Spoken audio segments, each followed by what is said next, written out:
কোনো প্রফেশনাল মৃৎশিল্পী নয়, মূর্তির কারিগর নিতান্তই নাবালক, কিন্তু তার শিল্পী সত্তার পরিচয় হলো চোখ জুড়োনো এই সরস্বতী মূর্তি। বুধবার জলপাইগুড়ির সোনাউল্লাহ উচ্চ বিদ্যালয় ক্যাম্পাসে দাঁড়িয়ে কথাগুলি বলছিলেন প্রধান শিক্ষক অনির্বাণ সেন। তার পরিষ্কার বক্তব্য, বিদ্যালয়ের দশম শ্রেণীর ছাত্র রৌনক জমাদারকে উৎসাহ দিতেই এই মূর্তি পুজো হলো বিদ্যালয়ে।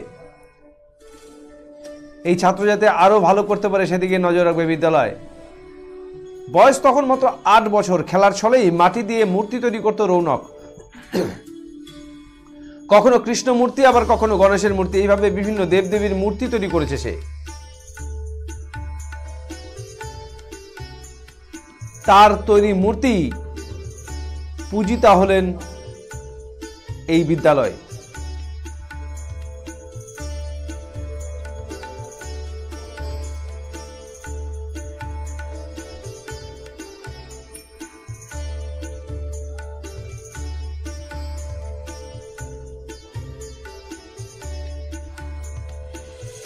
রৌনকের বাবা জলপাইগুড়ি পাতকাটা কলোনির বাসিন্দা। তিনি পলিটেকনিক কলেজের চুক্তিভিত্তিক কর্মী। রৌনকের মা মন্টি জমাদার গৃহবধূ।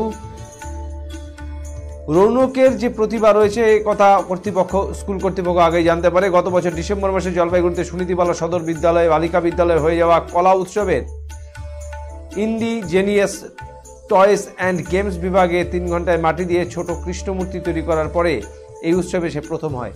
এদিন দশম শ্রেণীর এই ছাত্র জানায়, মাটি দিয়ে মডেল তৈরি করতে তার খুব ভালো লাগে। ছোটবেলায় প্রথম দুর্গামূর্তি তৈরি করেছে সে। এরপর ধীরে ধীরে অন্যান্য মূর্তি ও মডেল তৈরি করেছে। গত বছর ছট পুজোতে তার তৈরি ছট মূর্তি পুজো হয়েছে। তবে নিজের বিদ্যালয়ে নিজের তৈরি সরস্বতী মূর্তি পুজো হয় বেজায় খুশি সে। রৌনক জানিয়েছে আগামীতে আর্ট অ্যান্ড ক্রাফট নিয়ে পড়তে চায় সে।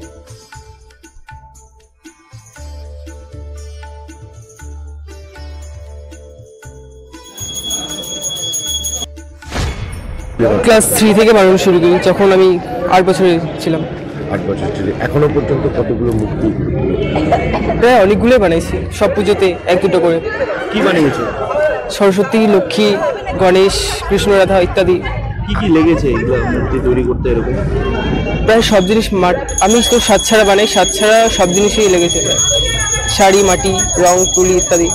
কতদিন ধরে এই মানে তুমি বানাও আর কি এরকম?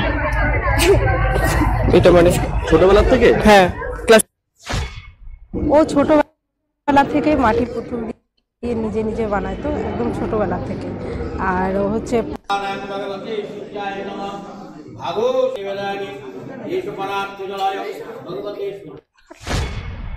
ছোটবেলা থেকে মাটির পুতুল দিয়ে নিজে নিজে বানায়, তো একদম ছোটবেলা থেকে। আর ও হচ্ছে যেখানে পড়তে যেত ওখানে পালঘরে একটা ছিল, ওখানে দেখে দেখে শিখতো। আর সব কিছু বাড়িতে এসে, আর আমরা যতটুকু পেরেছি সাপোর্ট করেছি, যতটুকু পেরেছি। কালার বলেন, যা কিছু বলেন, যেখান থেকে মানে যে আনা হয়, মানে যেখান থেকে খুঁজে আনা হয়, মানে এনে টেনে দিয়ে ওকে একদম সাপোর্ট করেছি।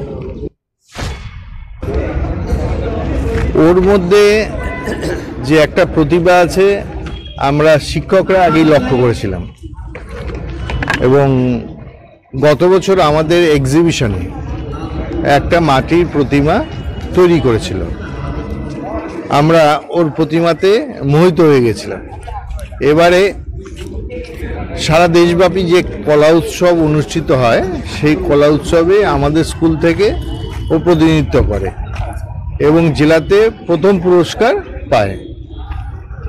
তো আমাদের তখনই মনে হয়েছিল যে এবারে যে আমরা সরস্বতী পুজো করব, সেই সরস্বতী পুজোর যে প্রতিমায় পুজো হবে সেটা ও তৈরি করবে, এবং